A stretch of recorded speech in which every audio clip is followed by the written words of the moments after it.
midnight at the graveyard, and then vanished. The town clock stopped at midnight the night Evelyn Hart walked back into the graveyard. She arrived like someone returning an overdue book, methodical, apologetic to the stones. The ledger she kept at the archive had a single thin column of names the records office refused to discuss. The margins bore small corrections in a hurried hand.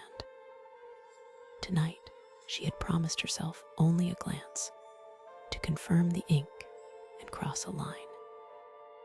The path smelled of wet earth and old paper, and the lamplight in her hand trembled like a small, mortal heartbeat. She set the ledger on a low stone as if it were a patient thing, and read. Names slotted in neat columns, dates that sometimes stopped mid-century, annotations like check marks or tiny crosses.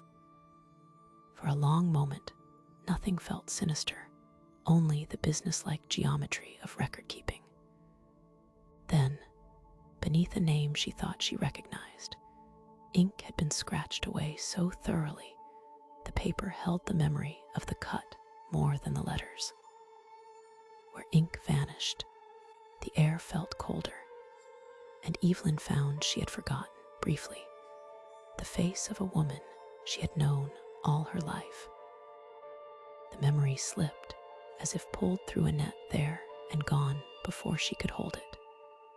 She turned the page, the handwriting changed, sometimes careful, sometimes jagged, as if different hands tried to hide behind the same book. A footstep crunched somewhere between the rows of stones that the lantern did not reach.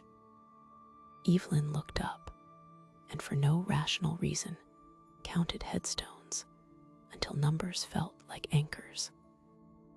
A voice answered the counting, someone calling a name she hadn't spoken, yet soft, polite, close to the ear of the night rather than to her. She told herself it was the wind, the old trees moving like tired hands. The town's oddities always clung to plausible explanations. Broken clock gears, overworked custodians, pubs that kept midnight hours. Yet the ledger had no explanations, only a catalogue of absence. When she traced a finger down a column, names seemed to tug at the ends of their threads: musicians, bakers, a teacher, people who smiled in town squares and sat in church pews. Each name left a small hollow behind it, and when she paused, the hollow echoed with ordinary noises that did not belong to the graveyard. She found a last entry written in a different ink, fresh, as if ink had dried in a rush. The handwriting was careful, almost pleading. Beside it, someone had placed a tiny check that glinted like a promise. The lamplight seemed suddenly inadequate, and a shadow pooled where the light could not reach, a shape that every instinct told her was not a thing with flesh, but an absence that arranged itself like a person would. Evelyn's pulse narrowed. She told the ledger its name aloud, and heard the town answer with the long, hollow chime of the stopped clock tower. The clock's single chime seemed to pull the air taut, as if sound itself could braid a seam between memory and forgetting. When Evelyn closed the ledger to walk home, her footsteps repeated in the opposite direction, at first in cadence with her, then lagging, then leading as if an invisible companion practiced stealing her timing. She paused, the echo stopped. So did the living town. Signs of life on the road, an upstairs light, a dog's bark blinked out like candles. It felt suddenly as if the town were holding its breath, waiting to see which name the ledger would insist upon next. She could have run, Or she could have returned the ledger to the archive and refused to look at it again. Instead, some indistinct stubbornness, curiosity braided with duty, drew her deeper. She followed a faint, worn track through older stones where inscriptions had been softened by rain and time. There, nestled like a rejected thing, lay a small brass token with initials she half recognized from a photograph in the town hall.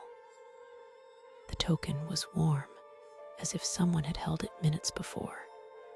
The name tied to it had a single, careful check in the margin of the ledger.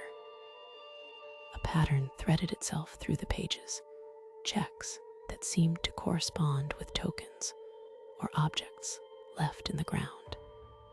A system of forgetting performed like a rite. Evelyn's role as keeper of records felt suddenly like the final witness to a kind of municipal amnesia. She imagined people in the town turning their faces away politely as neighbors folded, then unfolded from view. And in the soft distance of the graveyard, a voice matched the cadence of her breath, shaping words that were not quite speech. A request, a name, the soft rustle of a person arranging their absence into something tidy and remembered. She began to understand the ledger as a pact, an agreement that some departures would be recorded in a precise, neat column, and then gently effaced from daily conversation. The town exchanged explanation for peace, but peace, she found, is a brittle thing when held only by omission. Evelyn fingered the binding. The leather felt too warm, as if something inside kept its small life. For reasons she could not name, she read her own name aloud to the page, as one might address an old friend. The letters on the paper did not yet exist, and then seemed to tremble into being beneath her breath. The ground shifted in a way that was more like forgetting than collapse. A soft, internal rustling came from the stone nearest the lamplight, and the shadow asked for a name by tilting into the light as if peering. Evelyn could have closed the book, left the sound to the graveyard, promised herself silence.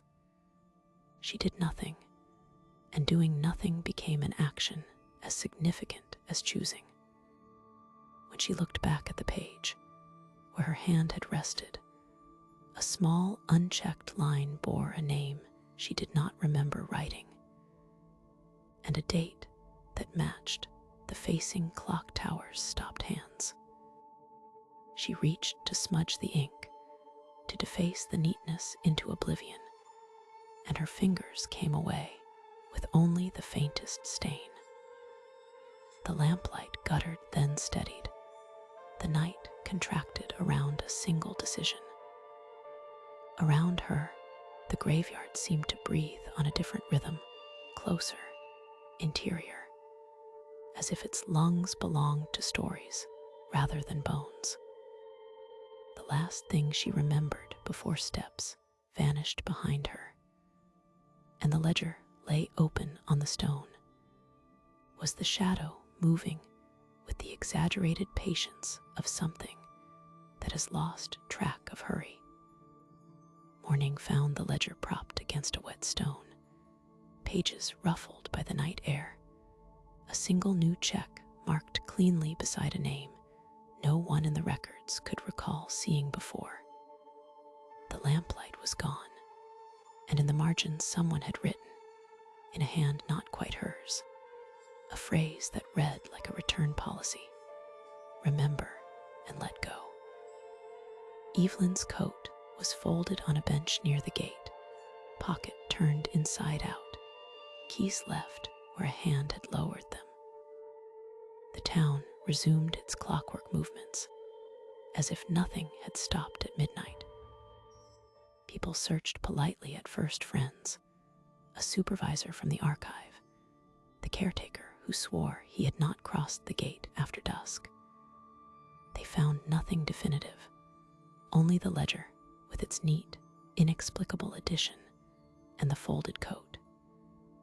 Names were exchanged in coffee shops like a rumor tested for taste, then smoothed away into the official tasks of tomorrow.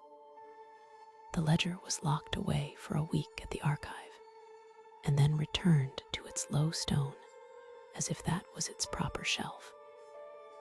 In the margin of the town's memory, however, a small absence hummed where a presence had been.